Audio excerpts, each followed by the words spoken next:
All right, my next question is from GW Joe in Nashville. I like this. My GW fellow alums are going to refer to themselves with race high and with a little revolutionary love there. I appreciate it. And his question from GW Joe is this: is there an argument to be made that we are now a competitive authoritarian regime? Are we closer to Erdogan's Turkey than we are to our own democracy circa 1970, or pick any decade of your choice? I think it's worth a discussion. Congress has self-neutered itself. True. The executive is now ignoring laws. Fact. Flirting with ignoring courts. True. And is using its power to tip the scales against opponents like law firms that disagree with them. I also would factor in that I live in a place like Nashville, Tennessee, where my district has been gerrymandered and where I don't really have a say in my federal representation, limited congressional power, expansive executive action, and swaths of the country in non-competitive districts. Are we still a democracy? Well, look, we are. I still think we're the cleanest, sort of I guess one way to put it, one of my favorite expressions. And I learned this during the Great Recession when we were all worried about the state of our economy. And I had an economist friend use the following expression when he said, well, we're the cleanest pair of dirty underwear in the hamper, meaning you may think our economic system is kind of messy, kind of broken, what we were doing with the housing market, credit default swaps, all that business, except everywhere else is worse to keep your money, right? And that is frankly what Donald Trump is banking on with his tariff regime, which is that as bad as these tariffs are, as bad as unsettling as it all is, where else are you going to put your money? China, rule of law, you really feel good about that? How about the EU? You think they're not going to want to tax your money? Where are you going to put your money? So that is something that he's counting on. As for I don't know if we're at Erdogan's Turkey. I'm not that down yet. Erdogan is using the power of government to pick his political opponent. We haven't gotten to that step yet. We're probably somewhere early stages Orban and Hungary, right? Where it is more about trying, because in this way, that's why Hungary's probably the better comparative for now, trying to, this sort of assault, using the power of government to influence private institutions like universities. That is a little more Orban-esque, and sort of, I think that's why we're not at Erdogan yet. Now, that said, I use Erdogan as an example a lot of where we could head, because Erdogan still, and you'll at this point, you've heard this in the interview with Ian, right? When I asked him this, which is, Erdogan, the elections themselves are not rigged in Turkey. It's just everything else is. So the media is rigged, the cultural institutions are rigged, the ability to who gets on the ballot is rigged, right? Iran is that way. Iran, the elections themselves aren't necessarily rigged, but who can get on the ballot, right, is rigged, right? So it is not a true democracy. Though once they decide who's up, they always claim to be a real democracy because they don't mess with their vote. And by the way, the guy who won this last time wasn't necessarily the first choice of the supreme leader. So there is, it's like, and it's, we'll see if Erdogan survives this. He's tried to stop this guy before, and he just lost elections in Istanbul, right? His party has tried to push back on it. So, but I do think your larger point that essentially the democracy's been weakened, and I think it's been weakened on the legislative level, right? I have all sorts of theories on this. I think we need to double the size of the House, and the House needs to get its power back, right? Article 1 of the Constitution is the legislative branch, is about that. They're the power of the purse. They're the ones that decide how much authority a president has. They have the power right now to take this tariff emergency authority away from the president. We'll see if they do. I think that if we continue down this road, I don't think a Republican House will do this, but a Republican Senate with a Democratic House might.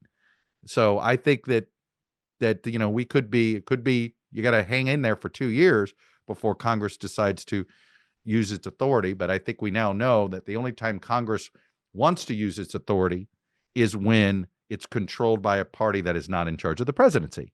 The real problem is what happens when Congress and the presidency are the same party. That's when we've seen all of these horrible decisions by Congress to hand authority over to the executive branch. They always do it when, quote unquote, their side is in charge and they're thinking, well, this is what they want in the moment. And then they regret it the second the other party wins. So, with this trade authority, the reason why this trade authority was ever handed over to the executive branch is because Congress thought the president would never be less of a free trader than Congress collectively, which before Donald Trump, that was true. That's obviously not true anymore. So, our elections are honest. There is certainly an attempt. I think, I go down. I just think that Trump believes in a more social. He believes in the same authorities that we have said socialist governments are trying to do, right? Socialist governments in general, particularly the ones in the global South, want to have a bit more, want to use government authority, not just over the economy, but also over the culture, and over some other things. And I think in that sense, this is where I think Donald Trump is behaving more like a socialist. Which is sort of ironic, the very thing that the Marco Rubios of the world have fought their whole life against. But, Donald Trump doesn't believe in limited government. He really does believe in the strong arm of government. Look at how much he's using it. So, and I guess I would argue until I'd like to see a debate framed that way and see how the public reacts and see how this goes. So again, I think that there is, we are not yet at Erdogan or Hungary today. But if you look at the early stages of what Orban did, you can see some of the similarities. And obviously, I'm not saying this stuff can't slip away. I mean, I'll be honest, I'm surprised that there isn't more outcry of the lack of due process for the person that was mistakenly deported, the resident of Maryland who was mistakenly deported to El Salvador. But then again, this in some ways, I think we're finding out that what truly will turn Americans off of this style of governing by Donald Trump is when it impacts their pocketbook. And so while due process and some of these things people do care about when they think it's being taken away from them, in many ways, this has been true of the American voter for decades. They don't always worry about it for somebody else. They worry about that stuff when it happens to them. That's why the economic standing here. I mean, I have a friend of mine who's really nervous, sort of reminds me of where you are about the democracy, thinks that I'm being a little too Pollyannish. And he's suddenly feeling good because he thinks, hey, if there's economic calamity, it means the voters are going to turn on Trumpism, which means we're not going to have to worry about this anti-democratic streak that we've seen rise up on the right. We'll see who's right on this one. Let's see how the midterms go. Let me put it in another way. If Donald Trump is able to use the power of the Justice Department or the FBI to essentially disqualify a potential Democratic candidate for president, then we can have a discussion about whether we're on the road to Turkey, because that's what Erdogan has done.